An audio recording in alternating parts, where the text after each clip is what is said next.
Mine's been on an excursion. Okay.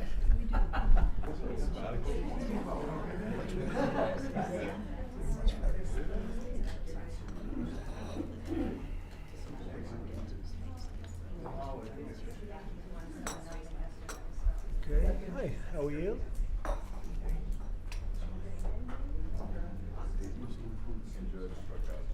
Are you all ready? A lot of media, as usual.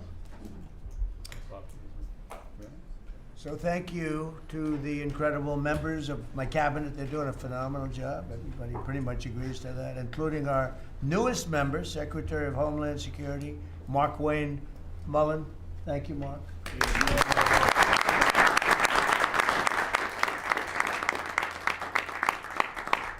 And we all know him very well, and he was a very popular senator, very effective senator.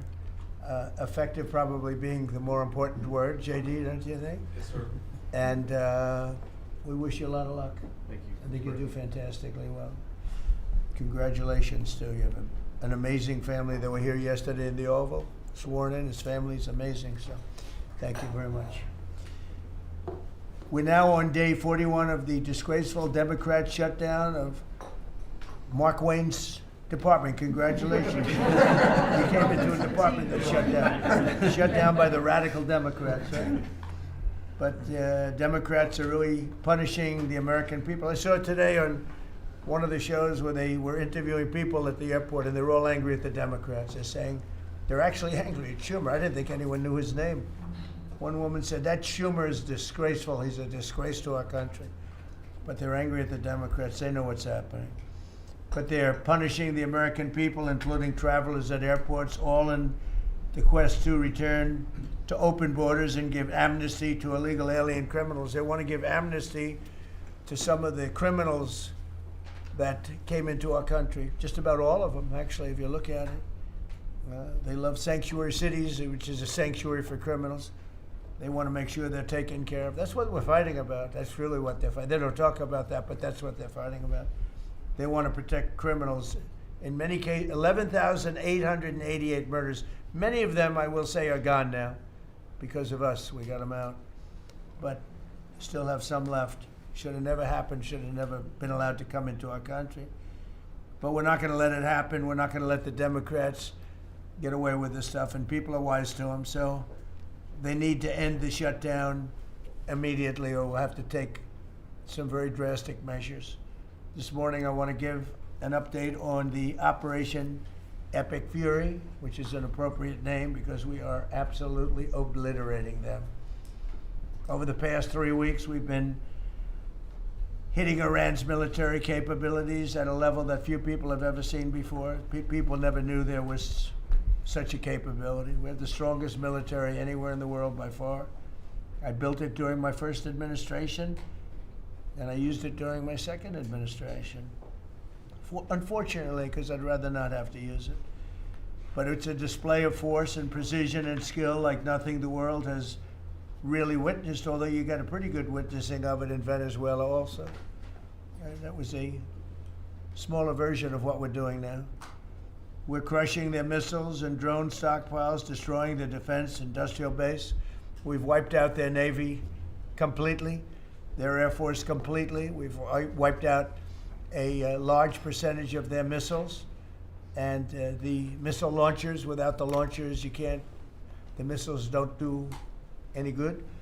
And we've knocked out probably close to 90% of the launchers, probably more than 90% of the missiles themselves. Between some they fired and more than they fired, we knocked out. We've also destroyed a lot of the factories. We're continuing to do that, but a lot of the factories where they manufacture the drones and the missiles. The drones, too, are way down, but the reason they're down is they go one way and they don't come back, because for the most part, we're shooting them down. But we also are able to, we've really done tremendous damage to the places where they make them. And just so we set the record straight, because I've been watching the Wall Street Journal's fake news and all these stories that get printed like, oh, I want to make a deal. They are begging to make a deal, not me. They're begging to make a deal.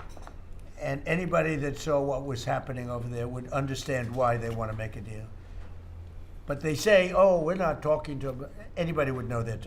And only a total fool. And they're not fools. They're very smart, actually, in a certain way. And they're great negotiators. I say they're lousy fighters, but they're great negotiators.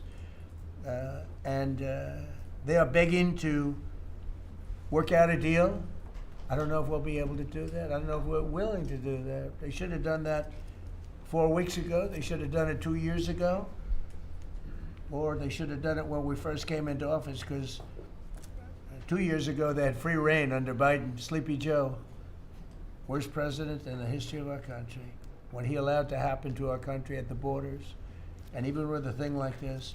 But not just him. Every president for 47 years, every president should have done this. They should have done it a long time ago, because you cannot give lunatics a nuclear weapon, and they would have had a big one.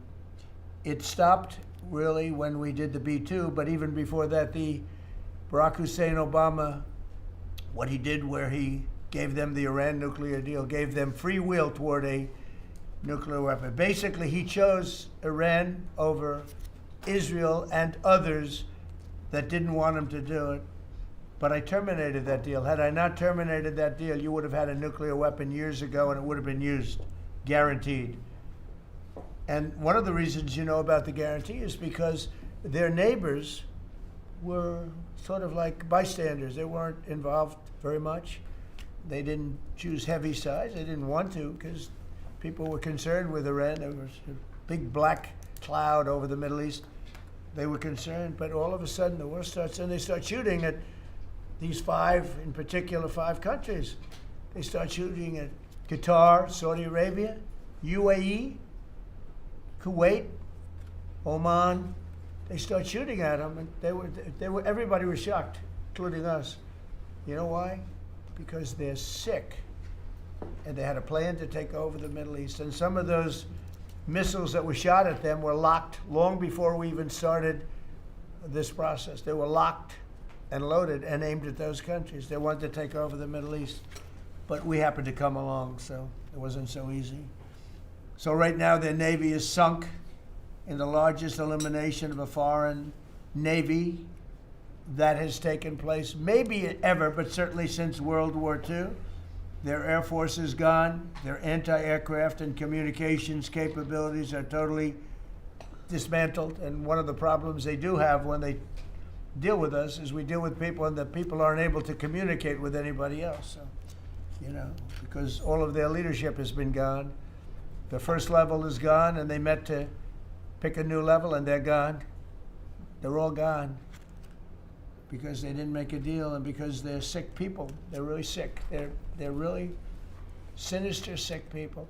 And if anybody thinks it was okay to have a group of people like this to have nuclear capability, nuclear weapons, and if we didn't attack with the B-2 bombers, they would have had a nuclear weapon within 2 weeks of that, maybe 4 weeks. But between 2 and 4 weeks, they were planning to have a nuclear weapon. If we didn't hit them at that time with the B-2 bombers, and one of the great air raids in history, maybe the greatest, dark at night, no moon, no light, every single bomb hit its mark and just obliterated that place. So it's now buried deep under earth. And it was an amazing thing, but they would have a nuclear, and they would have used it without question. And you know that because why did they shoot all these countries that weren't even really involved with them? They weren't involved. They had no big problems because they're sick, because they want to take over the Middle East, not just Israel. Certainly Israel would have been the first on their list. They would have used nuclear weapons, a nuclear, you don't need too many of them, but they would have used a nuclear weapon on Israel, and they would have used it on the neighbors, and then they would have come after us. And if we had a weak president, they would have done great damage. But fortunately, you don't have a weak president. I knew what was happening. And I think we've been proven right. They took one missile, went 2,500 miles. They supposedly didn't have a missile like that. They had no missile with that capability. But they shot the now famous Ireland, the island that the UK was very afraid to give us because they didn't want to get dragged in. But we don't want to get dragged into their wars either. It's one thing we're very disappointed, I'll say it publicly, we're very disappointed with NATO because NATO has done absolutely nothing. And I've always said, 25 years ago, I mean, I was somebody that wasn't a politician, but I was always involved in politics and I understood politics.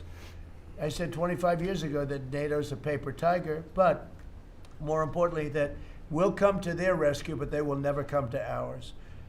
And I want you to remember that we said this. They didn't come to our rescue. Now they all want to help. When they're annihilated, the other side is annihilated, they said, we'd love to send ships. They actually made a statement, a couple of them, that we want to get involved when the war's over. No, it's supposed to get involved when the war's beginning, or even before it begins. We had the UK say that we'll send, this is 3 weeks ago, we'll send our aircraft carriers, which aren't the best aircraft carriers, by the way. They're toys compared to what we have. But we'll send our aircraft carrier when the war is over. I said, oh, that's wonderful. Thank you very much. Don't bother. We don't need it. And we don't need it, and we don't need them. We estimated it would take approximately 4 to 6 weeks to achieve our mission, and we're way ahead of schedule.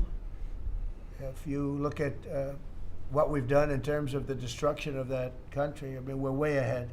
Think of it, they have no Navy, and they had good ships. 154 ships have been shot down and are resting very nicely at the bottom of the sea. And we did that in a matter of less than a week. Because we have the greatest military in the world by far, nobody even close. So we estimated it would take approximately 4 to 6 weeks to achieve our mission. 26 days in, we're extremely, really a lot ahead of schedule. The Iranian regime is now admitting to itself that they have been decisively defeated. They're saying to people, this is a disaster. They know it. That's why they're talking to us. They wouldn't talk otherwise. But they're talking to us because they've got a disaster in their hands. They're defeated. They can't make a comeback. We're free to roam over their cities and towns and destroy all of their crazy nuclear weapons and missiles and drones that they're building. Oh, we're doing that. They now have a chance to make a deal, but that's up to them. And they'll tell you, we're not negotiating. We will not negotiate. Of course they're negotiating. They've been obliterated. Who wouldn't negotiate? They are begging to make a deal. We'll see if we can make the right deal. And if they make the right deal, then the strait will open up. Hormuz Strait will open up. And even now, we don't know if there are any mines. You know, they have 22 they call mine droppers. Think of it. Who would have 22 mine droppers? There's a boat that drops mines. Who has 22 mine droppers? Except for people with very evil intention. So every one of those mine droppers has been struck with the same weapon we used to stop drugs from coming into the United States of America. When we hit those boats, it's the exact same weapon, extremely effective. We have unlimited supplies and extremely effective. But they have no more mine droppers. By the way, speaking of drugs, we're 98% down drugs coming in by water, by the ocean, by the sea. 98%. And we're trying to find out who are the 2% because we think they're the bravest men anywhere in the world. Maybe women. But whoever's on those boats is very brave or doesn't watch television. But where drugs coming in by sea, coming in by water, are 98% down. And now we'll stop the drugs coming in by land. The land is the easy one. You had to stop the water. A lot of it came in through water. Now it's all pinched. And these people are trying to come in by land. And we will, that's it. That's the easy one. But we had to take care of the water first. Nobody's coming in. Virtually nothing is coming in anymore. It was hundreds of millions of dollars a week were coming in by water. But they now have the chance, that is Iran, to permanently abandon their nuclear ambitions and to chart a new path forward. We'll see if they want to do it. If they don't, we're their worst nightmare. In the meantime, we'll just keep blowing them away, unimpeded, unstopped. Well, there's not a thing they can do about it. They can't do anything about it, you know. I tell you, if they could, you'd be hearing about it. You'd be hearing about it. You don't hear anything about it. They can't shoot our jets. We have the best We have the best military equipment in the world, no, not even a contest. You see that with Venezuela? They had other equipment, they didn't have ours, it didn't work. Didn't work. Think of it, we did the situation in Venezuela, it was a great military operation, getting a very, very dangerous man who's killed a lot of people, forced people into our country. Incredible. He emptied his prisons in Venezuela, emptied his prisons into our country, and I hope that charge will be brought at some point, because that was a big charge that hasn't been brought yet. It should be brought. He emptied his prisons into our country and was a major purveyor of drugs coming into our country. And he's now been captured and, I guess be given a fair trial. But I would imagine there are other trials coming, because they've really sued him just in a fraction of the kind of things that he's done. Other cases are going to be brought, as you probably know. In the meantime, with Iran, we're going to keep doing what we've been doing, and nobody's a match for the United States, but they're not a match for the United States. It's small potatoes. That's why I'm so disappointed in NATO, because this was a test for NATO. This was a test. You can help us. You don't have to, but if you don't if you don't do that, we're going to remember. Just remember this in a number of months from now. Remember my statements. They have an expression, a great expression: never forget. Can never forget. So as we end threats to America abroad, we're focused here at home on building the greatest economy in the history of the world. Now, before this started, the Dow hit 50,000, the S&P hit 7,000. Both of those achievements were not achievable. Every one of you, most of you, I guess, said you'll never hit 50,000 during a 4-year period because it was too high a number. Well, we hit it in our first year. And I said, well, now we have to take an excursion to Iran, and we have to stop this maniac who's no longer with us. The supreme leader wasn't so supreme, no longer with us. It's very sad. But we have to stop him from blowing up the world, blowing up the Middle East, and blowing up our country, and we did that.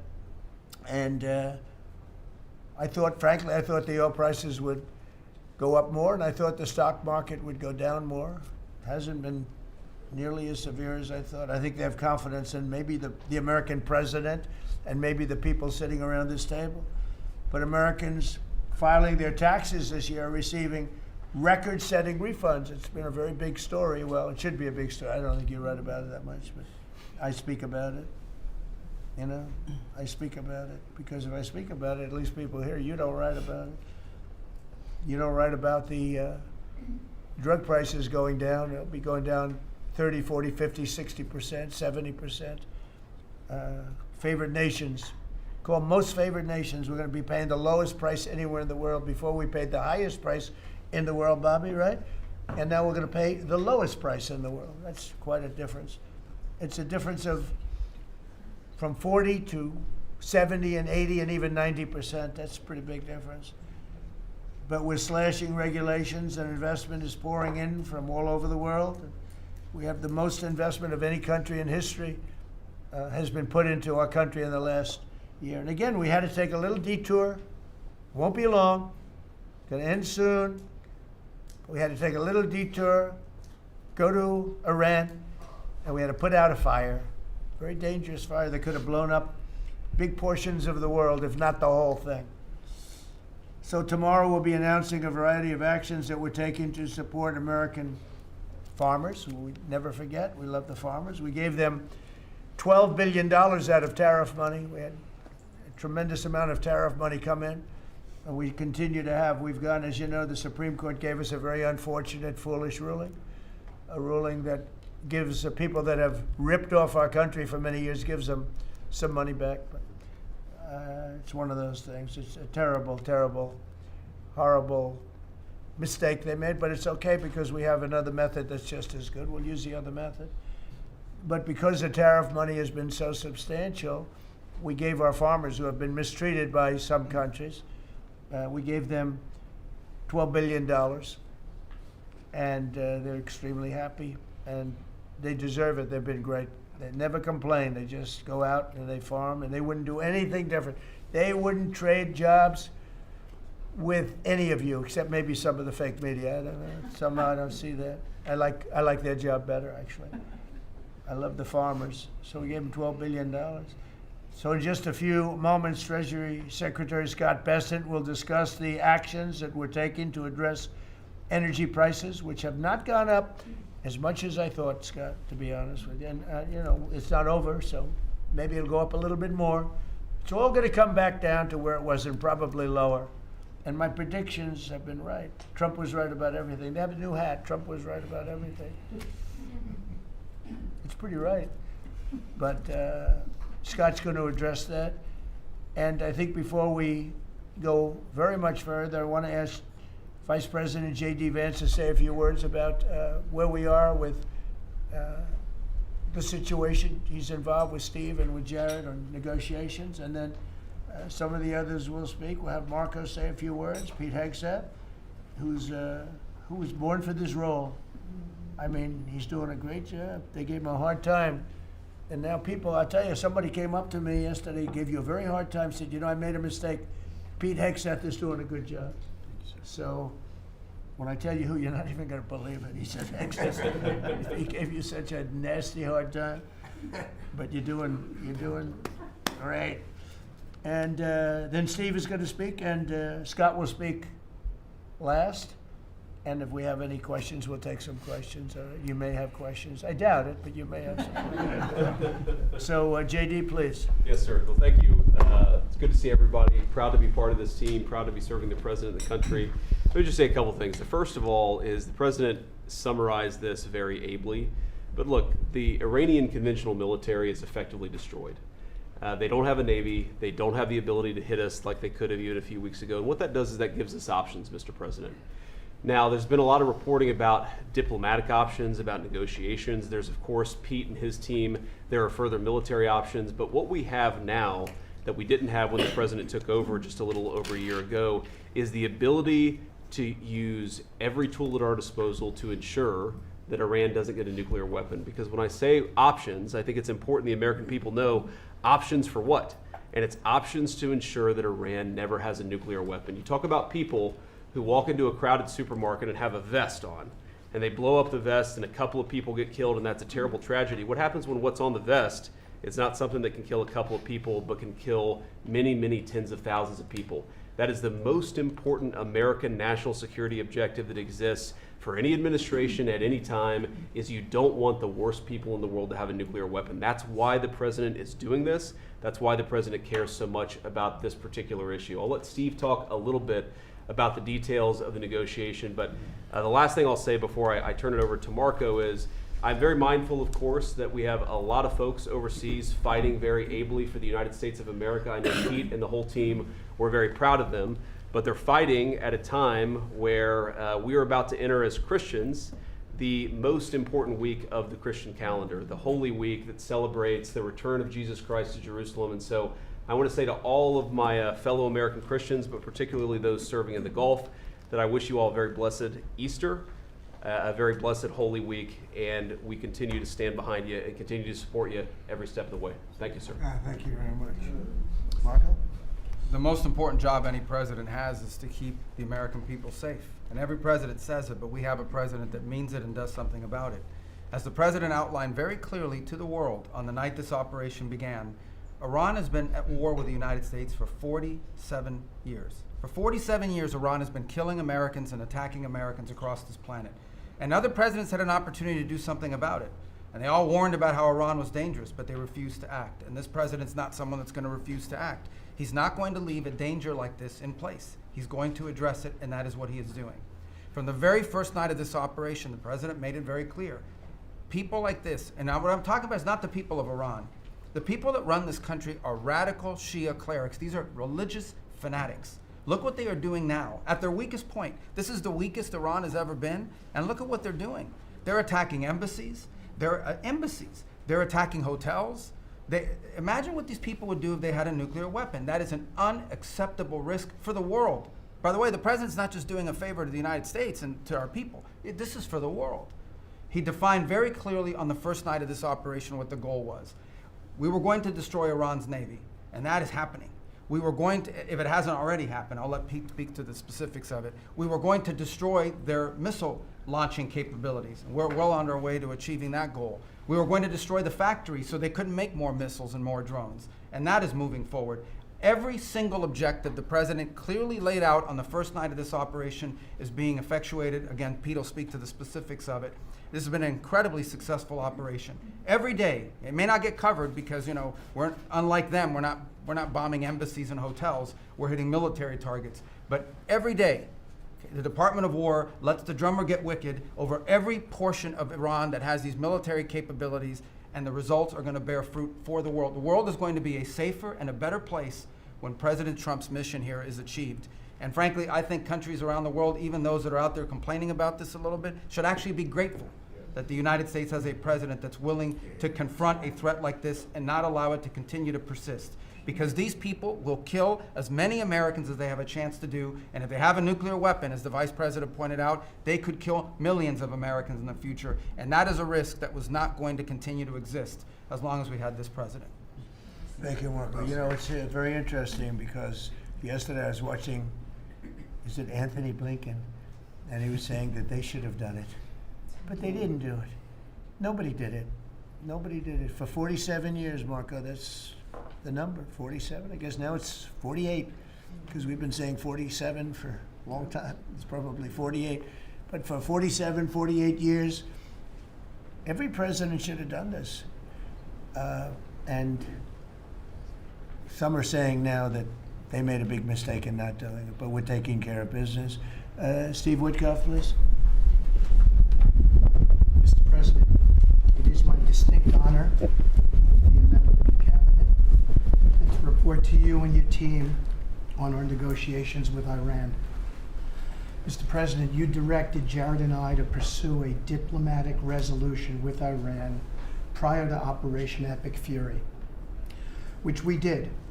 However, it became quite clear during these meetings with the Iranian negotiating team that we could not make a deal that fulfilled your objectives of the following: no enrichment whatsoever, no chance of weaponizing whatsoever, decommissioning of Fordow, Natanz, and Esfahan, which you destroyed in Operation Midnight Hammer, no stockpiling of any material, which they flagrantly violated, turning all enriched material over to us, and a cutback in Iran's missile inventory and range capability of those same missiles. Throughout our meetings with the Iranians, we heard the following from them. The Iranians have the inalienable right to enrich. Then we heard they possessed enough 60% enriched material, 460 kilograms, to make 11 atomic bombs. Finally, we heard the following statement. They would not give up diplomatically what we could not win militarily. In other words, they were again miscalculating the success of Midnight Hammer, which was a total success. These are incontrovertible signs among many other signs, sir, that their regime had not given their negotiating team authority to make a deal required by you. We conferred with you and all the other members of your foreign policy team, Susie Wiles, Pete Hegseth, the chairman, Marco Rubio, JD, Scott Bessent, Chris Wright, John Radcliffe, throughout all of these negotiations, and we were repeatedly rebuffed on everything we asked for. I have no doubt that we exhausted all efforts on behalf of a peaceful resolution, as you directed. Jared and I both agreed that the Iranians were there to buy time until a weaker president arrived. This was a flawed strategy, as your clear direction was to never allow Iran to obtain a nuclear weapon today or any time in the future. Against that backdrop, and our compelling military successes in Epic Fury, we have had multiple reach-outs from the region and others who want to play a role in ending this conflict peacefully. I can report to you today that we have, along with your foreign policy team, presented a 15-point action list that forms the framework for a peace deal. This has been circulated through the Pakistani government, acting as the mediator. And this has resulted in strong and positive messaging in talks, as you just indicated to the press. But these are sensitive diplomatic discussions, and you have directed us to maintain confidentiality on the specific terms and not negotiate through the news media as others do. I can say this: we will see where things lead, and if we can convince Iran that this is the inflection point with no good alternatives for them, other than more death and destruction. We have strong signs that this is a possibility, and if a deal happens, it will be great for the country of Iran, for the entire region, and the world at large. Your policy of peace through strength is the most effective tool for a diplomatic resolution here, just as this policy was an effective tool in each and every one of all of the other conflicts you settled in your first year. Iran is looking for an off-ramp following your powerful threat on Saturday. Your indications that you are willing to listen to peace proposals have been well received. You have instructed us that your preference is always peace, and that we should make that our priority.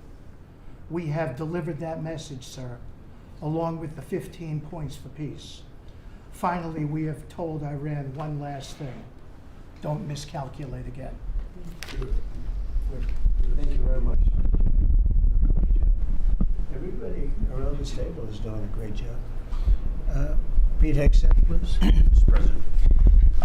I'll start kind of where you left off, Mr. President. Thank you for doing the work of the free world and having the courage to step up and stop the Iranian terror regime from holding the world hostage. That's really what it is.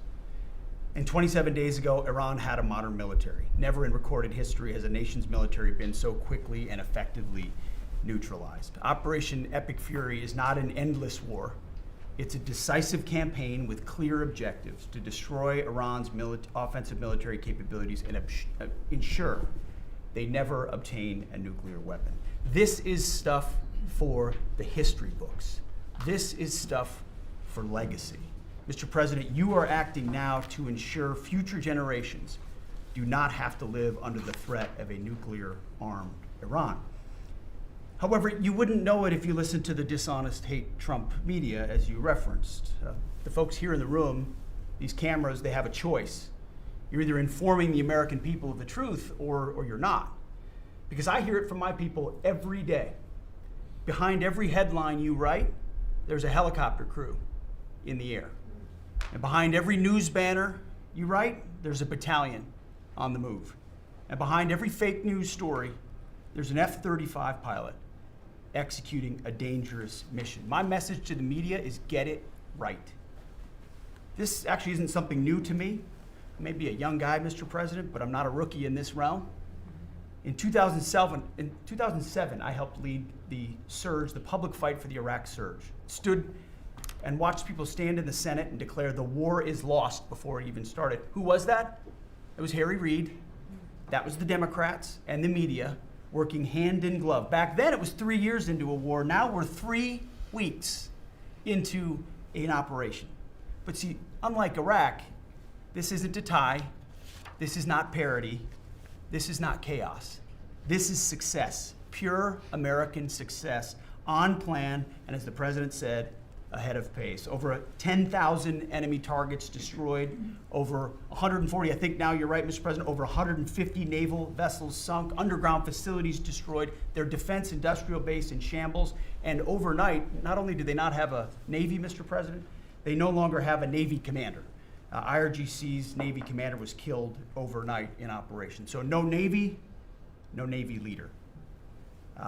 Now that here's the thing about the media though, if President Trump had not acted, you'd be screaming, why not? And now that he has taken decisive action, you're asking, well, why did you? It's the same old tired playbook, TDS in your DNA. But the hardworking, God-fearing, patriotic Americans out there know better. And you alluded to this, President Obama, Mr. President. Here's a fact that you don't hear on your networks, that we know. Many of the Iranian military factories and bases that we're systematically destroying were paid for by the pallets of American cash that Barack Obama flew into Tehran under the Iran deal. You might call it an inconvenient truth. Iran took our money and turned it into weapons and bunkers and ammo. And now we're destroying those weapons, and you're righting, Mr. President, that grievous wrong. And make no mistake, we had to act. And our objectives are clear. No nukes, no Navy, and a complete dismantling of their missile program and defense industrial base. And as Marco pointed out, that mission, and the VP as well, has not changed since day one. Yet, 2 days ago, they shot 2 failed missiles on a target 4,000 kilometers away. For years, they told the world that their missiles could only range 2 kilometers. Surprise. Yet again, Iran lied. And to the world, I say London is 4,000 kilometers from Iran. Washington, D.C. is 3,300 kilometers from Venezuela, another country President Trump did something about that partnered for a long time with Iran. So you're telling us that Iran is not a threat to the world or to the U.S. President Trump knows better. And here's what success actually looks like right now. You mentioned it, Mr. President. A-10 Warthogs, if you know them, you love them, and Apache helicopter gunships are flying strike missions inside Iranian airspace and throughout the Strait of Hormuz at will.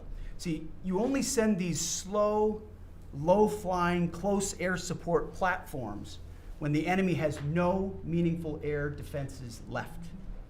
Their presence is proof that Iran's air defenses are gone. Their command and control is shattered, their top leaders hiding in underground bunkers, while their mid-level commanders are being crushed in the field. The morale of their fighters plummeting, and we see that disconnect daily. They're privately admitting, as you said, Mr. President, very heavy losses. We know that. President Trump has given us a clear mission. Our capabilities are only going up and Iran's are plummeting. We are here to win, and we're full speed ahead. So, Steve, we appreciate your efforts. We pray for a deal, and we welcome a deal. And we have the ultimate deal maker to make it happen. But in the meantime, as I said yesterday, the Department of War will continue negotiating with bombs. War is negotiation by other means.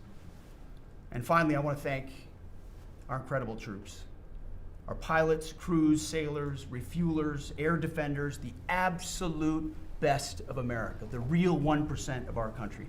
This president, President Trump, has your back. And I know this cabinet prays for you every single day, and we ask the American people to do the same as they continue in this mission. God bless. Thank you, Mr. Thank you very much. It's great. I think before I ask Scott to say a couple of words, it would be great if people like the mayor of Chicago and the governor of Illinois would say, please come in and stop the crime. A beautiful young lady was killed the other day, and the father was a very good friend of Dan Scavino, and he took it very hard. Dan took it very hard. He liked the father, friends. They grew up together, and it's a young lady whose life would be saved if we did what we did as an example in Washington, D.C., which is now a safe city. All the time, people come up to me in the building, people that work here, they say, thank you so much. I know immediately what they're talking about. They're able to walk to work. They walk to work. You all walk to work. Some of you were mugged. I know you told me stories. Some of you were mugged. One person in particular was viciously mugged in the group right here. It's not happening anymore. You have a safe city. Louisiana, the governor of Louisiana called me, could you help me with New Orleans? They just had the Mardi Gras. He said it was the safest Mardi Gras we've ever had. Sounds terrible to say. No murders. You know, it sounds like, who would say this? No murders. But they always had murders. They had a lot of crime during Mardi Gras. He said virtually no crime. We had the troops down there. Memphis, Tennessee, I just got back. We were there. Crime is down 75%. in a short period of time. We're there 5 months. We could do that for Chicago. We could do that for New York. We could do that for LA. And we could do that for, frankly, San Francisco. I know they have a mayor who's trying very hard. He's a Democrat, but he's trying very hard. But we can do it much more effectively because he can't do what we do. He can't take people out from the city and bring them back to the country from where they came, where they were in prisons. They were allowed to go in prisons. They were drug dealers, the highest level drug dealers, murderers, 11,888 murders. We do things that they can't do. I had friends calling me up from San Francisco. Could you give him a chance? I said, absolutely. If you want, we'll give him a chance. And he's trying. He's doing okay, but we could do much better. We could make it a lot safer than it is. San Francisco, a great city, was a great city, could quickly become a great city again. But, they're going very slowly. I tell my friends, they're very substantial people. They're in a certain business where people have made a lot of money. I hope that lasts. But they have a tremendous potential. It was one of the greatest cities in the world. Now it's got a lot of crime. And the mayor is really trying. Again, a Democrat trying. And I spoke to him. He just wants to have a chance. And I said, we'll give you a chance. But we can solve it very quickly. This young lady would be around today if we were around, because we have nobody coming through our border. I mean, literally for 9 months, it's zero. It's hard to believe that number can be possible because millions of people came in through Biden. But nobody even tries. We don't have the caravans of thousands, 25, 30,000 people pouring into our border. They come up in caravans. We don't have caravans anymore. There's no such thing anymore. There's a name that I think I developed, but somebody developed it, but I think it was me. I thought it was an appropriate name. Thousands of people would come up and just barge into our country, totally unchecked, totally unvetted. And this man came in, Dan, right? And he came in through the ridiculous open border of Biden. If we were there, the election was rigged. What are you going to do? Came back, big comeback. But if we were there, we wouldn't have had people coming through. It's amazing. It's so easy now because everyone knows they're not getting through. We don't have any caravans. Once they know that, when it was easy to come through. When I heard that they had an open border policy, I said, boy, this is going to be, I couldn't believe it. But when it was actually, it dawned on me because I had built 1,000 miles of wall. And we were finishing up some, and he didn't want to finish it up, Biden. I said, they really do want to have an open border. And we got it finished. But that young lady would be alive today. And she'd be alive for another reason, because we would have the National Guard in Chicago and in New York and in other places. And they love doing it. It's like training, to be honest. It's actually training. I never want to take them out of D.C. I mean, maybe somebody later on will do it, but I never want to take. The people, they say, we feel so good, we feel so safe. We see these beautiful, strong people, and they're so nice. They open the doors for people. They carry bags. They pick up paper when they see paper on the ground. I looked at D.C. last night. I drove to make a speech, and I drove through, and I said, take me this way, take me that way. The city's clean. The fences are down. You don't have homeless all over your parks. I mean, we had parks. There was no room for anything else other than homeless. It's all clean and nice. And it'll be even more beautiful in a year from now. And we have some projects that are great. This ballroom is going to be something that's so beautiful for the city, so desperately needed by presidents. I mean, now it's no secret the military wanted it more than anybody. It was supposed to be secret, but it became unsecret because of people that are really unpatriotic saying things. But doesn't matter. Doesn't matter. It's going to be great. We're building an arc, a triumphal arc, which will be incredible for the city. Incredible. We're fixing up what was the Kennedy Center. I was honored when the board changed the name a little bit. Actually, it shows that the Republican and the Democrats, they work together. It's really something we work together. So I think it's a great symbol, actually. But we're doing a lot of work. That building's ready to fall down. It's in terrible shape. We're closing it. We're going to open it with a bang, and less than 2 years. It'll come in under budget, ahead of schedule. That's what I do. It won't be like the Federal Reserve that's costing $4 billion or something thereabouts. Think of it, $4 billion. You know, it's amazing. I said to the group before, I said, everything I do, I get sued. I build under budget, ahead of schedule. I get sued over a ballroom that's going to be the most beautiful ballroom in the country, so desperately needed. You won't have to have tents sitting on the wet White House lawn. If it rains, you get wiped out, to honor the president of China or the president of France or the president of somewhere. You can have the greatest. We get sued by the National Trust for Historic Preservation. They don't know what they're doing. Then I just found out we got sued by that group and another group, I guess, on the fixing up of again, I'll use the old name, Kennedy Center, because they're not fixing up Trump Kennedy. It's going to be beautiful when you add the name Trump, but we got sued, and all I'm doing is fixing it up. We're fixing broken marble. We're putting on a roof because it leaks like a sieve. We're fixing steel that's broken. It's the same building, same exact building. We're fixing. It's going to be beautiful. It's going to be so beautiful and safe. It's actually unsafe. You had some of those columns on the outside that were painted a fake gold. Now we painted them a beautiful white color, beautiful cream white. It's beautiful. Everyone said it's so much more beautiful now. Instead of a cheap, you can't imitate gold. See, I'm a gold person. It's all real stuff. You can't imitate it. Someday they'll discover a paint that will look like gold, and the guy's going to be the richest man in the world. But you can't imitate real gold. It just doesn't. That's 24 karat. Which is what this building deserves. But think of it. I get sued because I'm fixing up the Trump Kennedy Center. We're going to make it gorgeous and safe. We're fixing new windows, new this, but just all fix up. I got sued by preservationists. But you know who they didn't sue? The man that took this beautiful Federal Reserve building. That's small, much smaller than the hotel I built. I built the Waldorf Astoria Hotel down the road, and it was a beautiful job for $201 million.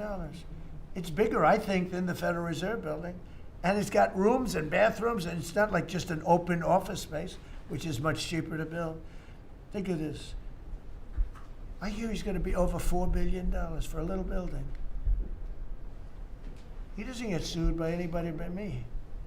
I sue because it's either somebody's very crooked, which has to be, because what happened to all that money? You can't sue. I would have done that building for $25 million.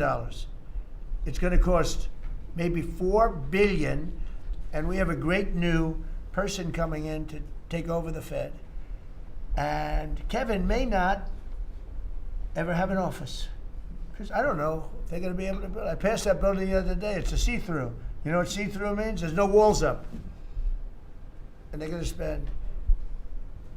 But the National Trust for Historic Preservation, which is a joke, by the way, they didn't sue that building. They didn't sue anybody. But they sued me, and I build. And by the way, my buildings, it's all donations. Rich people and people are putting up the money. Zero taxpayer dollars. Is that right, Scott? Zero taxpayer dollars. This stuff is all done for free, and I get sued.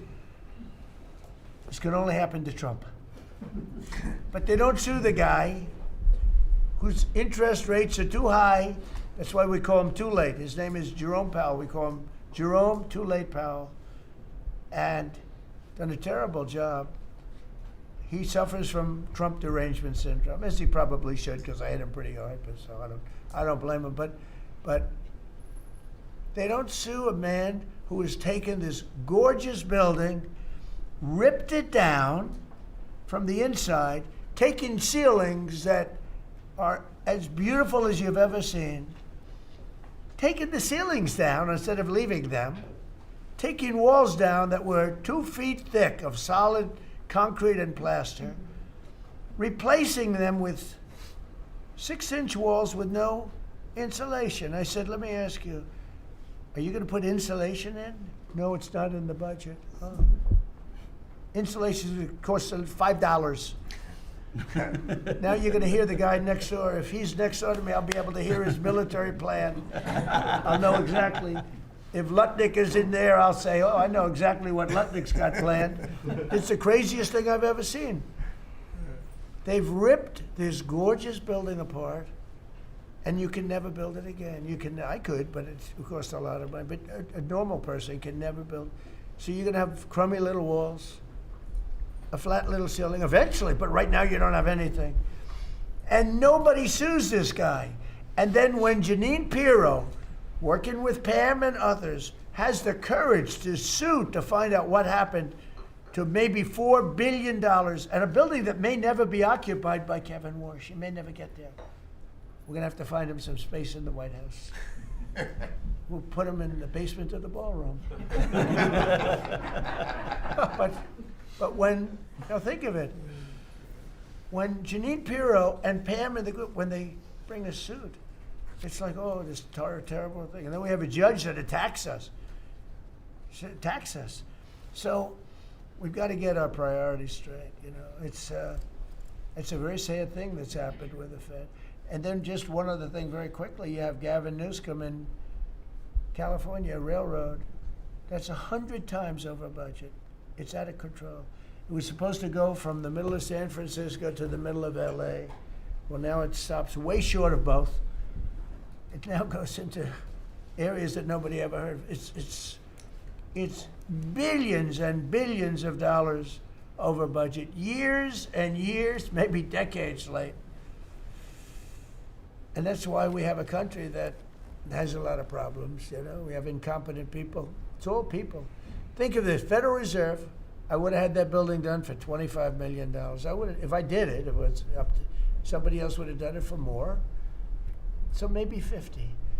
But you could have done that building if it was properly done and planned. You would have done that building for, I would have done it for $25 million, and it would be better.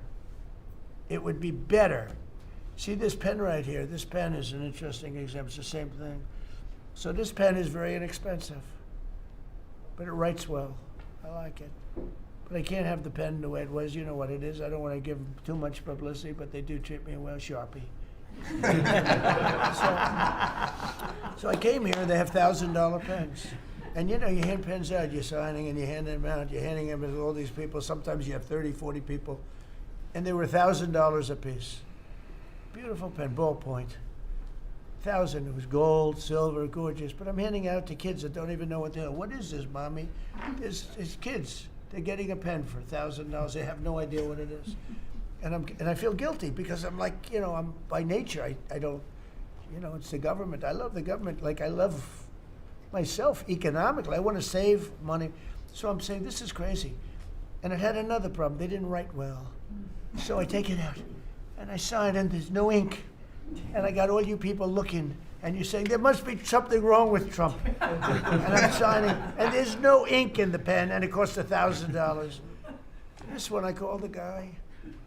I said, I'd like to use your pen, but I can't have a gray thing with a big S on it saying Sharpie. As I'm signing a $1 trillion airplane contract to buy brand new fighter jets, brand new B-2 bombers, of which we just ordered plenty. I can't do that with the press. Use your pen, but I like the pen the best. But I'll sign it. I could do like Biden did, you know, give it to somebody else to sign, or an auto pen, or maybe sign it separately in another room. But I can't use your pen. He said, well, I can make it nicer. I said, what can you do? He said, I'll paint it black. I said, that's nice. And I can even paint the White House on it, sir, if you like, in gold. Almost real gold, not bad. And I can even do your signature, sir. And by the way, this was not staged. I just saw the pen sitting there, and I thought of this as an example of how $25 million spent by me at the Federal Reserve Building would be a better job than $4 billion that they're spending. And you know, one of the things that Kevin Warsh told me, he said they ripped down the nicest building. I don't know what building they're talking about. They ripped down a building, Scott, right? Kevin Warsh said it's the most beautiful building in Washington. He said the most beautiful space. They ripped it down. Why did they do that? I don't know. Do you know what he's talking about? Is it true? Yes, sir. They ripped it down. We have a moron at the Fed Who wouldn't be lowering interest rates right now? But I want to thank Janine Pirro and Pam and her group for having the courage to bring this suit.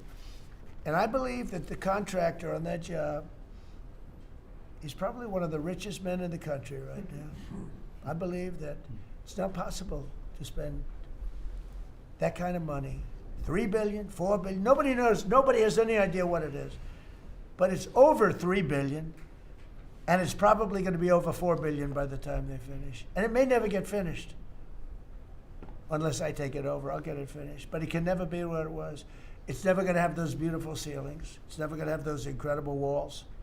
The walls were 1.5 feet thick of solid masonry. They ripped them down for no reason. And I just gave you the story. And just to finish on this one, so I told that story to somebody and said, yeah, but it's not the same thing. I said, you're right. This one is better. It writes. So the guy said to me, you don't have to pay me, sir. I'll give them to you for nothing. I said, no, I don't want that.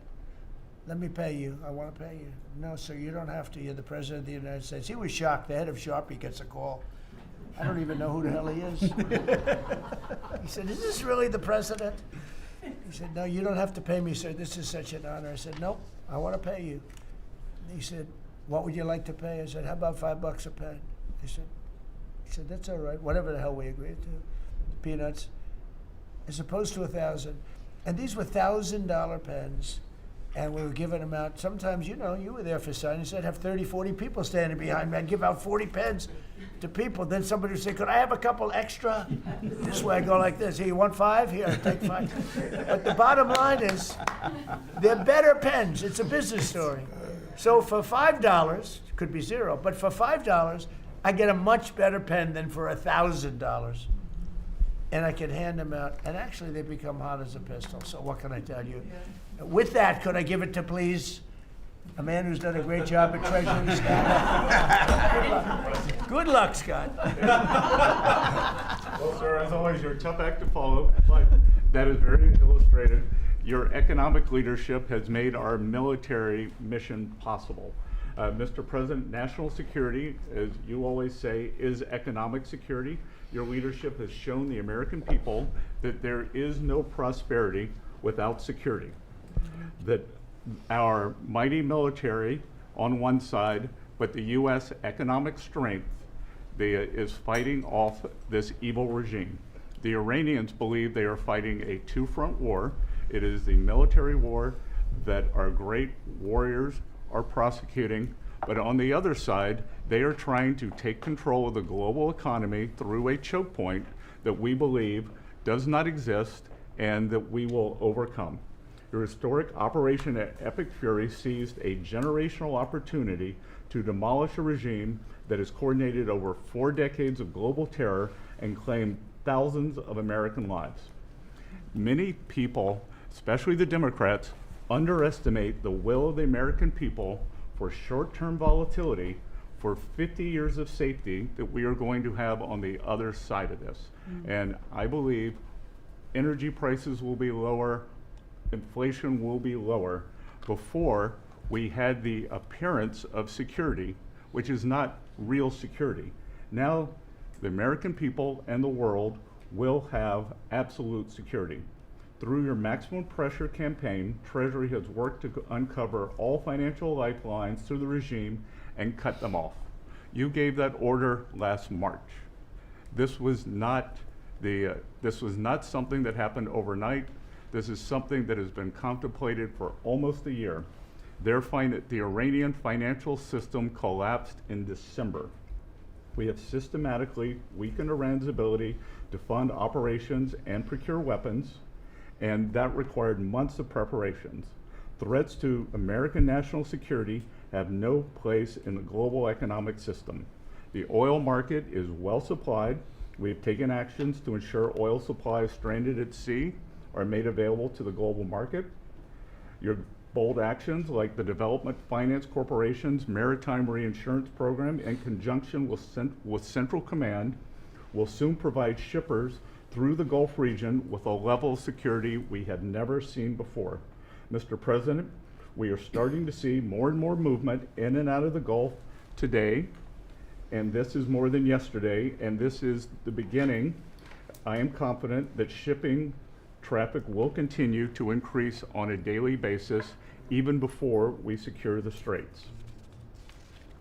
Turning to the home front, the U.S. economy remains strong.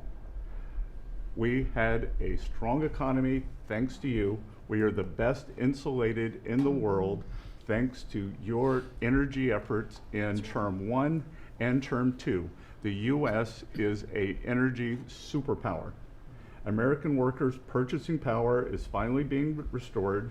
The latest figures indicate robust real compensation increases. We are starting to see the working family tax cuts benefits bearing fruit this tax season. 44% of tax returns have claimed at least one of your signature policies: no tax on tips, no tax on overtime, no tax on Social Security, deductibility of auto loans. The average tax refund is up more than 10% for working Americans. The economy you vitalized through your pro-growth policies is well positioned to withstand these temporary disruptions. The United States dollar has reasserted itself as a safe haven asset. The US dollar has appreciated since the hostilities began because everyone knows, thanks to your efforts, the US economy is the best position in the world and capital is flowing in. Efforts to reprioritize economic security are ensuring the United States remains secure, resilient, and prepared for the challenges ahead. As we approach the 250th anniversary, America will never be safer and more secure militarily and economically. Thank you. I just want to ask you a question. Is this guy central casting? I'm looking at him. I'm in Treasury. He might not be so good for war. I don't know. Pretty good. No, I'm looking pretty good too. I'm looking at this guy. He's central casting. Even the glasses are perfect. Where do you get those glasses? I think I'm going to get glasses like that. That's beautiful. Great job. That's really good. No, he's done a great job, and you all have. Proud of you all. Do you have any questions? Yes, Mr. President, are you going to go in for the uranium? Like, how do you secure Iran and? Let's assume I was or I wasn't. Why would I ever answer a question? Can you accomplish your What goals kind of a without it? question? Am I going to go in for the? Oh yeah, I'm going in. We're going in tomorrow at 3 o'clock. How could you possibly ask a question like that and expect an answer? I don't know, but I don't know. I think you're a friendly person too. It's just such a ridiculous question. Mr. President, yes, please. Thank you, Mr. President. There's been a report that potentially the U.S. is looking at diverting some munitions, air defenses that were meant for Ukraine to the Middle East. Is there any accuracy to that? Is that something you're considering? Well, I'd have to ask me, but we do that all the time. You know, we have tremendous amounts of ammunition. We have them in other countries, like in Germany and all over Europe. We have, you know, we're packed, and sometimes we take from one and we use for another. We help Ukraine. Biden started, and he gave $350 billion away. Too much, way too much. And we sell it now to NATO. We sell it to NATO, and they probably give it to Ukraine. Mostly, I think they give it to Ukraine, but we get paid for everything that we give. We don't give anything anymore. It's a tough situation, that whole Ukraine situation. Very, very tough. We're working very hard on getting that one solved. It doesn't have any impact on us, virtually nothing. In fact, if anything, I mean, we sell a lot of equipment for that unfortunate war. 25,000 people died last month, 25,000, mostly soldiers. Some in the towns, but for the most part soldiers. They're dying. Nobody's seen anything like it since World War II. It's a terrible situation, and hopefully that's going to get settled. You know, I settled 8 wars. And many of them, I think, were more difficult than this one. In theory, they were more difficult, but there's tremendous hatred between President Putin and President Zelensky. Tremendous hatred. I've seen it before, but I've never seen it maybe to this extent. And I think that's calming down a little bit, and I think we have a chance of getting it done. But it doesn't affect us. Thousands of miles away. That's why when I heard the head of Germany say, "This is not our war," about Iran, I said, well, Ukraine's not our war. We helped, but Ukraine's not our war. I thought it was a very inappropriate statement to make. But he made it. You can't erase it. But he felt that way. I said, well, Ukraine's not our war. And it's not, but I would like to see all those young people stop being killed. I mean, they're being killed. It's like a slaughterhouse. What's happening there is horrible. 25,000 on average. Last 2 months ago was 31,000 people died in 1 month, Marco, right? I said, it's getting crazy. It's getting worse. Think of it, 31,000 soldiers, both Russian and Ukraine, died 2 months ago, 25,000 last month. And if I can solve that, it would be a great honor to do it. I wish it could have gone faster. I solved other ones in 1 day that have been going for 32 years. We stopped one that was starting. It was already started. India and Pakistan, and the Prime Minister of Pakistan, a very fine gentleman, said President Trump solved something that was going to cost 10 million lives. That was going to cost a lot of lives, 2 nuclear nations. And those were complicated, but we got them done quickly. This one is, it's a shame. And the only reason I'm doing it, frankly, is because I want to stop death. I want to stop the death from happening. I think I'm going to go with a man that I've missed, Brian. I haven't seen you in a long time. I miss you. He's been in a very strange location. I don't know. He's had a strange thing happen. But anyway, go ahead, Brian. Well, good to see you too. Actually, good to see the new card cabinet doing one. Good to see you too. You talked about gas prices coming down. Yeah. Obviously, they will. But would you ever consider suspending the federal gas tax in order to kind of temporarily alleviate some? Well, some people should do that. As an example, in California, every time prices go down, his prices go up because the gas tax is bigger than the tax itself, bigger than the product itself. It hasn't. I mean, we've thought about it, I guess, but honestly, when I did this, I knew it was going to be a little bit. We had the greatest economy ever. We had the greatest stock market in history. I said, we're going to take a little bit of a hit, a short-term hit. It's going to end up going much higher than it was, in my opinion. I said we're going to have a great stock market. Nobody thought we could get to 50,000 or 7,000 in the respective indices. Nobody thought that was going to happen, but it did in the first year. They said it couldn't happen in 4 years, that you wouldn't hit 50 in 4 years, but you could maybe get close. We hit it in the first year. And I said, this is a good time to solve a problem that you had to solve. And that's what I did. But the gas tax, people have talked about it. It's something we have in our pocket if we think it's necessary. And if I can follow real quickly, you just recently took off, Secretary Duffy, 17,000 truckers off the road that quite frankly could not speak English, which is a safety issue. Yeah. Could we ever extend that to Uber drivers, Lyft drivers, cab drivers, for someone who takes a lot of Ubers? A lot of my drivers can't speak Oh, well, that's not good. I didn't like that. Go ahead, John. So that's a really good point. The problem is that our states are the ones that issue these licenses. So with commercial driver's licenses, we do have some federal control.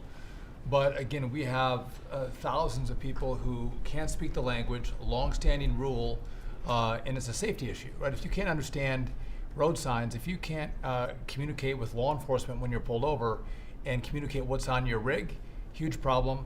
But the last administration, Mr. President, they let truck driving schools self-certify that they were qualified to train truck drivers. And so this is like the Leering Center.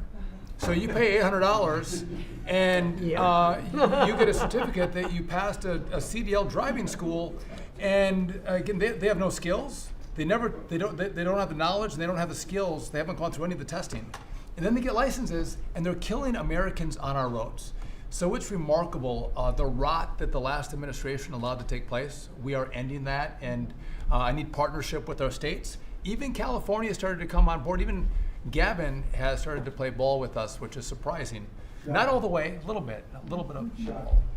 Mr. President, It's interesting because I just saw something that the nursing home business and the daycare centers in particular, They went out and inspected them in Minnesota, and they didn't exist.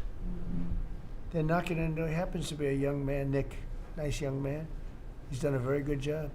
They're knocking on doors, and it's like homes. And they're getting hundreds of thousands of that. They didn't exist. And in California, it's worse. It's even worse. And I spoke with Russell Vogt. I said, Russell, don't send them any money. He said, but we have a court order that we have to. Can you believe it? A judge. The judges are really hurting this country. Our judges, Justice Roberts doesn't like when I say it, but the judges are really hurting this country. And frankly, the justices, the Supreme Court, has really hurt our country too. Yeah. Mr. President, do you have a new deadline, given that there are some talks now? Do you have a new deadline before taking? No, I'll announce it. I mean, right now, you're talking about a deadline for doing some pretty big damage, even bigger than we've done. We'll see. Well, look, we have very substantial talks going on with respect to Iran, with the right people. You know, I told you about a present, right? Steve, can I reveal the present? You can do anything you want, sir. They said to show you the fact that we're real and solid and we're there. We're going to let you have 8 boats of oil, 8 boats, 8 big boats of oil. This was 2 days ago. And they'll sail up tomorrow. That was 3 days ago. And I didn't think much about it. And then I watched the news and they said, a very good anchor, actually. Happened to be Fox. But I watched it, and he said, something's unusual happening. There are 8 boats that are going right up the middle of the Hormuz Strait. 8 big tankers are going loaded up with oil right through. And I said, well, I guess they were right, and they were real. And I think they were Pakistani flagged. And I said, well, I guess we're dealing with the right people. And actually, they then apologized for something they said, and they said, we're going to send 2 more boats. And it ended up being 10 boats. All right. I hope I haven't screwed up your negotiations, but I thought it was appropriate to say, because I did taunt you the other day by saying they're going to give us a present. Yeah, please. 2 illegal immigrants who were arrested at San Francisco airport for ignoring deportation orders. At the same time, as you highlighted, really great reception from American travelers for ICE agents. Is there a PR aspect of this that can allow future deportations to go on with less protesting, less outrage? Yeah, it's amazing, because by putting ICE there, look, the press was very unfair to ICE. So was everyone else. These are great American patriots. They have a tough job. They have to find murderers and take them out of our country. I wouldn't want to do it. You wouldn't want to do it. Most people wouldn't want to do it. They do it. And, 11,888 murderers. And that's murderers. That's not drug dealers. That's not lots of other things. It's not people from mental institutions. Entire jail populations were released from major countries and let into our country through the open border. And ICE has done an amazing job. I wouldn't want that job. It's a tough job, dangerous job.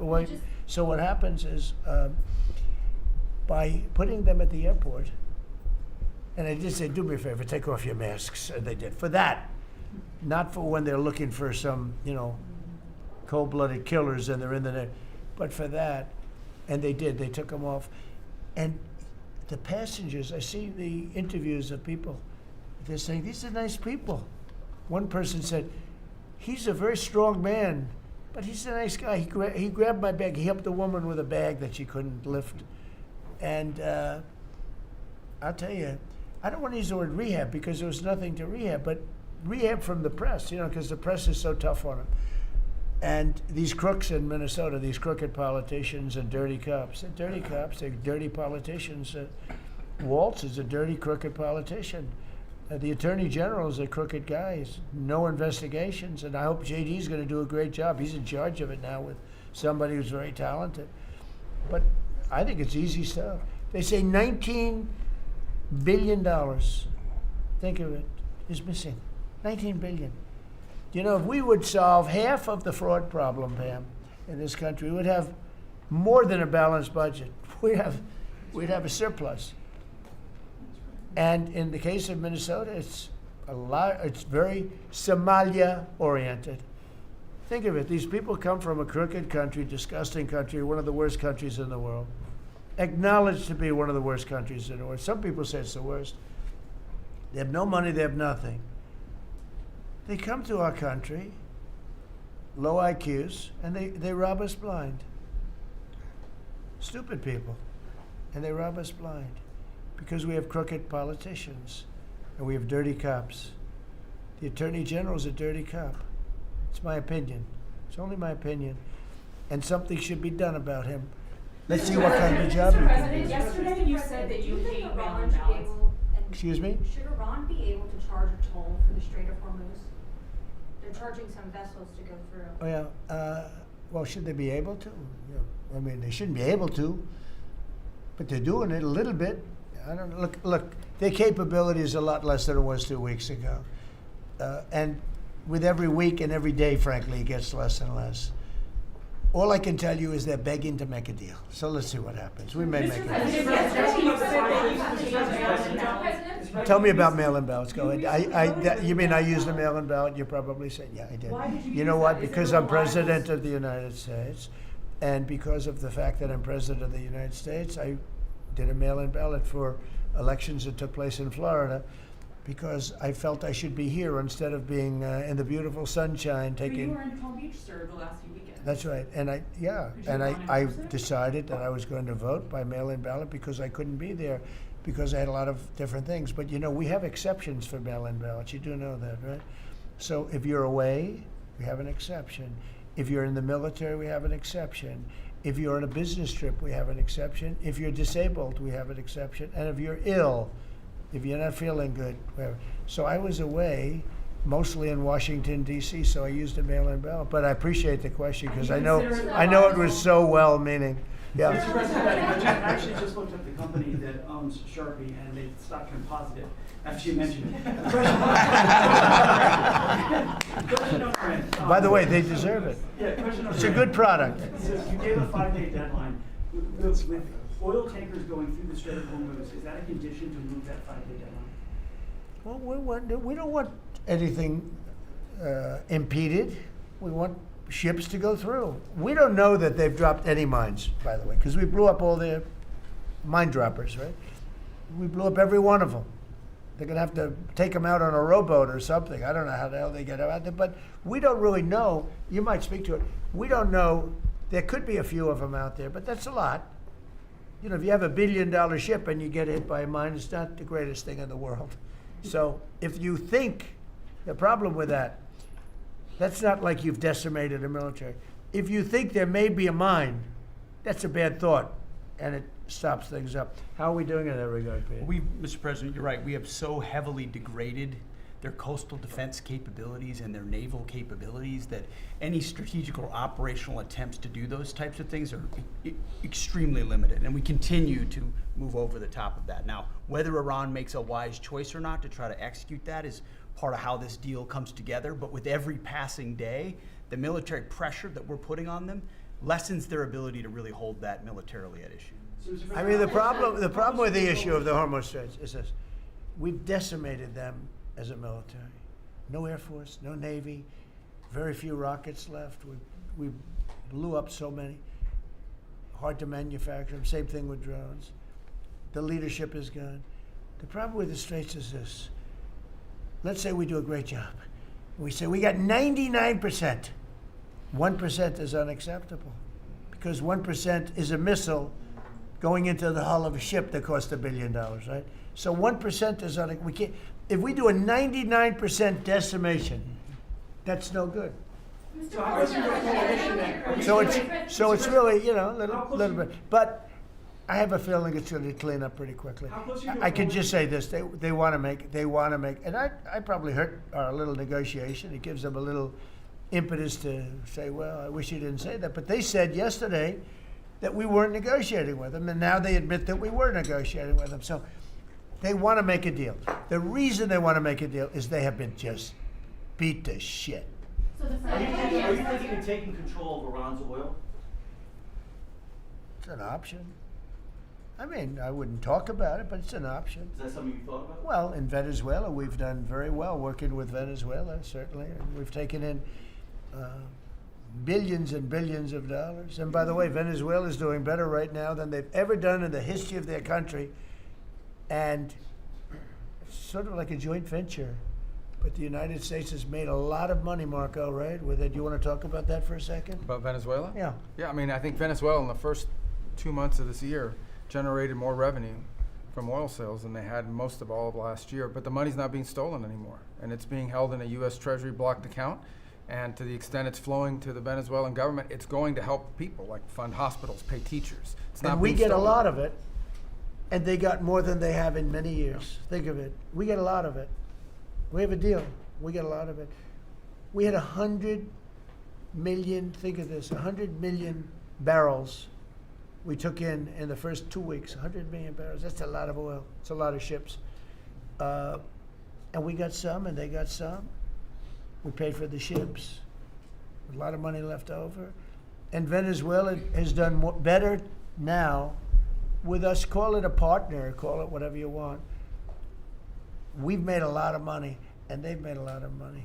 We've paid for the cost of that military hit many, many times over.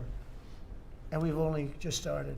Our relationship with Venezuela has been amazing. The people, actually, I'm the highest polling person. And in other words, after the presidency, I think I may go to Venezuela and run for president against Delcy. I may run against Delcy. It's an option. No, they like me in Venezuela, but it's an option for me. It's a wonderful option. Yes. There's some reports that Gulf allies are concerned about winding down the war too soon and potentially leaving Iran. Well, they probably like us to stay, but the concern if we don't stay, look, it's a beautiful thing about airplanes that go 2,000 miles an hour is you can get back there very quickly. If we don't stay, we're going to be protecting them. We know, they've been very good.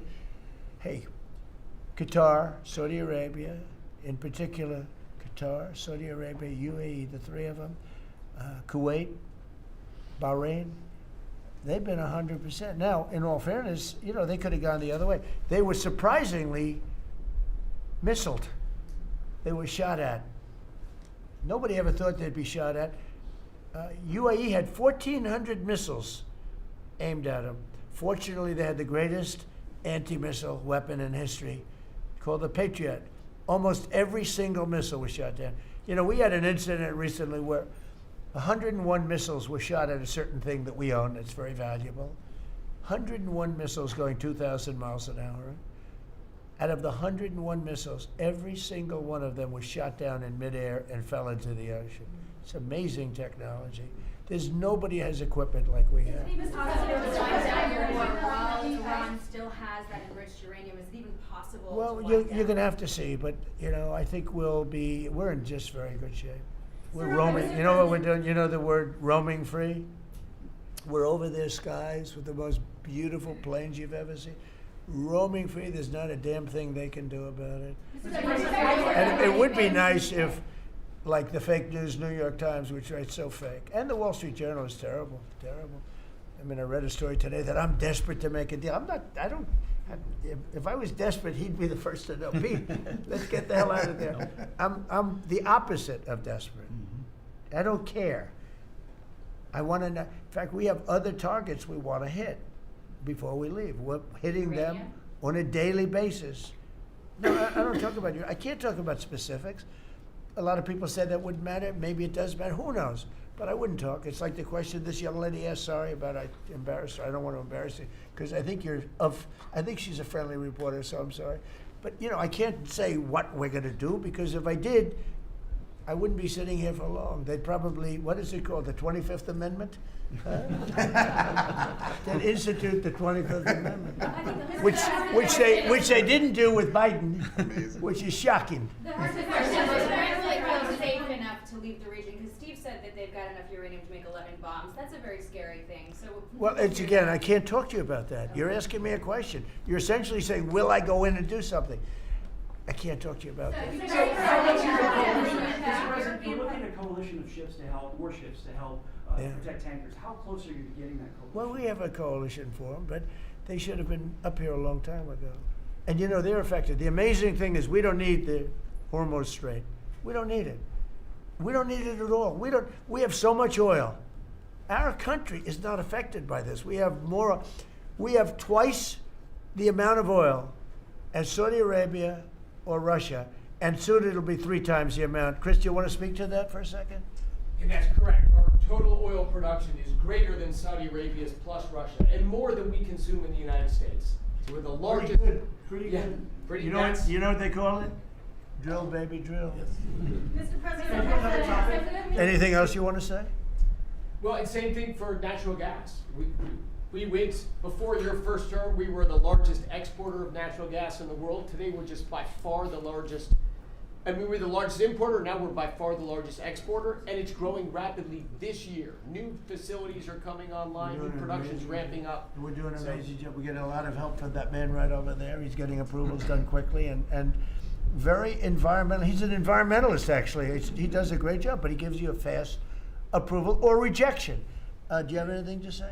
Well, back on Venezuela, where Chris and I have both had a chance to be there, I literally think they're going to put a statue to President Trump, and I'm not being, it's not a political statement, it's an actual thing. So. That would be a great honor. No, because it's like they view President Trump like Simon Bolivar. He's the liberator of a country, and this is a country where they love American baseball. You look on the street, they're wearing NBA jerseys, and Delcy and her team working with us, getting back. Chris and I both experienced, it was the first time in Venezuelan history that they had the free press allowed to come on to essentially where the White House, the Palacio of Miraflores. Yeah. And it was an emotional thing for people that had been for 20 years had never had a chance to be there. So whether it's and then production, it's showing up in production. The American companies that are coming back, most of those American companies have many American Venezuelan team members. One company in Houston's got 600 Venezuelan Americans that know more about reviving that industry. So their GDP is it 1/4 of what it was before? They want to get back. They remember what it was. Their production on oil production is climbing towards 50% increase just in the 3 months we've been here. That flows to American refineries on the Gulf Coast, lowering the price of gas in America. So it's a forget that. When are they going to do the statue? The hell with you.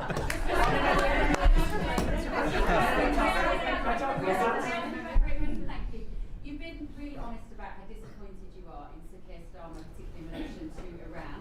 So I'm curious about your phone calls with him, how easy they might be. And also, were you surprised by Are we talking about Starmer? Yes. And are you surprised by how weak I think he's a lovely man. I do. I think he's a lovely man. But I think he did something that was shocking. He didn't want to help us. And maybe in particular that country, we were the longest bond, the longest ally. Australia too. Australia was not great. I was a little surprised by Australia. I wouldn't say anybody was great other than the 5 countries in the Middle East. We never really had very much support. We spend trillions of dollars supporting countries, and this is Little League. This isn't the big league deal. This is sort of Little League pool for us. Look, we decimated them in a period of a week. The first week it was over. In the first few days it was over. I think the Navy took us 3 days to essentially annihilate that. They weren't there. So if there's ever a big one, which I hope there's not, but if there's ever a big one, I don't think they're going to be there. And that's not fair, and we have to remember that as a country, because we spend trillions of dollars protecting Europe, protecting the countries of NATO. They weren't there for us.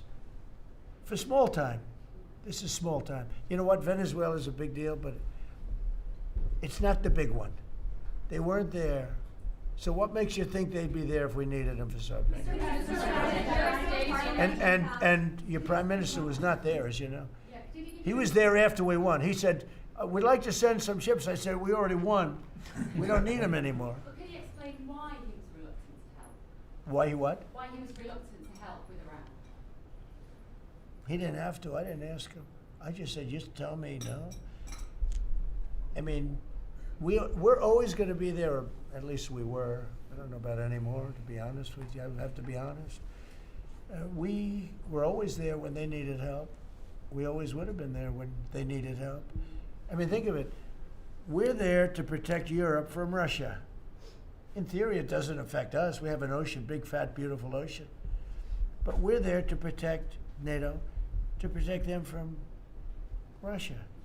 But they're not there to protect us. It's ridiculous. It doesn't make sense. I tell you, a lot of people were big NATO people. I was never big. I was okay. I got them to pay 5%. By the way, they haven't paid it yet. You know that. You know, I got them to pay 5% from 2% to 5%. They didn't pay it yet. I got them to pay up to 2% because they weren't paying the 2%. Then I got them to pay 5%, which they should be at. And we had a lot of, oh, that was great, great. Oh, only Trump could do it. But the problem is they haven't paid. Because if you look at the numbers, they haven't paid yet. So we were there for them, but they were not there for us. Did we need them? No. I never thought we needed them. I was more doing a test. I said, I really would love to have you come up. Bring your boats. You can sail through the beautiful Hormuz Straits, and you can protect people that are being shot at. They didn't do it. And that's small potatoes. Do you understand what I'm saying? Yeah, Go ahead. I was just going to say, does it affect the state visit with the King that you're going to have in April? Are you looking forward to that? With the king? With the King coming here? No. He's a friend of mine. He's a great gentleman. As you know, he honored me and our country. He really honored our country. But we had an amazing time. I've known him as Prince Charles. I know him as King Charles. I'm proud of him. He's fighting a tough battle. He's tough. I think he's a fantastic. It has nothing to do with that. It's different. But he's gonna be here very soon, as you know. We're gonna have a state dinner. It's gonna be great. But I was very disappointed when the Prime Minister said, I won't be able to. It started with the island that the indigenous have claimed away from your country. And for some reason, you went for it. And all of a sudden, indigenous people that never saw the place, they never saw it. He was afraid that we would do something to insult because he's a liberal. That's the way they think. Mr. President, And when we needed the island to land that beautiful B-2 bomber, we were told we can't use it. We'd have to fly back to Missouri, which is a 17-hour flight, as opposed to a couple of hours. And I said, you gotta be kidding. Not good. They made a big mistake. Mr. President, is the Friday deadline for Iran, is that pushed back now, and if not? I don't know when yet. does it I don't know. Mr. Witkoff and JD and Jared will tell me whether or not they think it's going along. And if it's not going along, maybe not. And we have a lot of time. You know what? It's a day. In Trump time, a day, you know what it is? That's an eternity.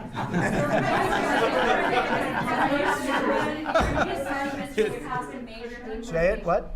European Parliament just passed a major deportation plan. Some of the tenets of it are that member states can deport rejected asylum seekers to third countries regardless of whether they have a connection to it. It allows for detention periods of up to 2 years and also offshore return hubs or detention centers similar to ours. Who did this? Which country? European Parliament, and the vote was not close. It was 389 in Good. favor to 208 against. I'd vote. So I'd vote with them. Yeah. Europe is where you are now. Do you think that will move the needle with Democrats? I don't care about the Democrats. The Democrats hate our country. The Democrats are in chaos right now, and they have no common sense. You know, they have one quality that's amazing. They stick together. And it's harder because they stick together in a ridiculous policy like men playing in women's sports, open borders for everybody, including murderers and anybody else that want it. We're open to you. Come in, murderers. You know why they do that? They do that for a couple of reasons, but they do it for votes because they think they're going to vote for the Democrats. Even though I did great with the Hispanic vote, tremendous with the Hispanic vote. You know, I turned that whole thing around. The Hispanics like me and I like them. And you know, it's interesting with the Hispanics. When I built the wall, everybody said, oh, that's going to ruin us for the Hispanic. It was just the opposite. They know all about immigration and they know all about death and crime, and they're smart people and they have common sense. They wanted to be protected from the people that were coming into our country. So, you know, I won the election with a very tremendous Hispanic vote, and I think it's higher now than it was then. So, We're a party of common sense. The Democrats are a party of insanity. They're a party that will destroy our country. If I didn't win this election, I believe our country would have been destroyed by now. 1 year, that's all it would have taken. If you had Kamala or Sleepy Joe, either one, it wouldn't have mattered. They're the same thing. Two sleepy people, two stupid people. I believe, and by the way, Gavin Newsom, who is one of the candidates, I believe he took himself out of the running when he says he suffers from mental disability. And a reporter said it was terrible that I talked that way about somebody with mental disability. I said, I have no problem with it, but I don't want a person with mental disability to be my president. I mean, you don't want to have a person with mental disability being your president. And Gavin Newsom said that he can't read a speech. He can't do almost anything. And then he said he's as dumb as all the people in the room. And he got accused of being a racist, which was an amazing set. I thought it was the worst interview I've ever seen anybody give.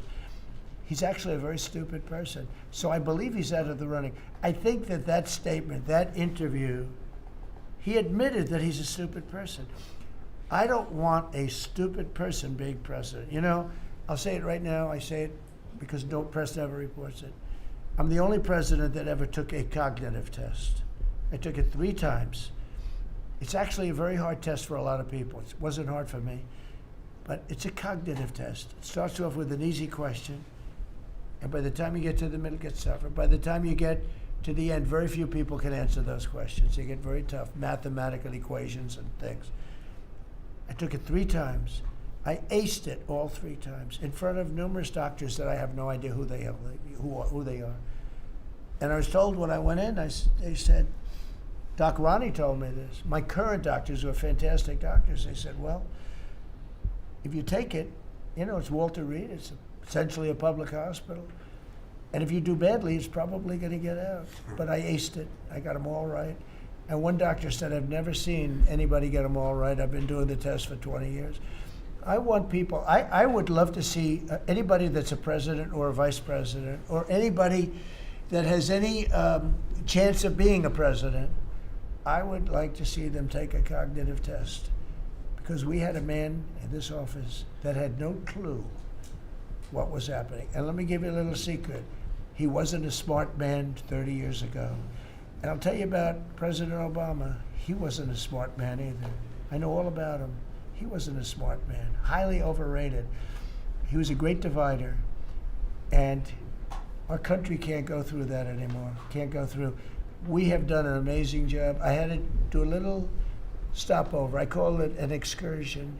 I had to do a little stopover in Iran, and we had to knock the hell out of them because our country would not have been safe. The world wouldn't have been safe. I've done a great favor for the world. The world has not been reciprocal, because when I told NATO, where we give billions and billions of dollars, trillions over the years, I said, do you mind coming up and giving us a little hand with the streets? Send up some.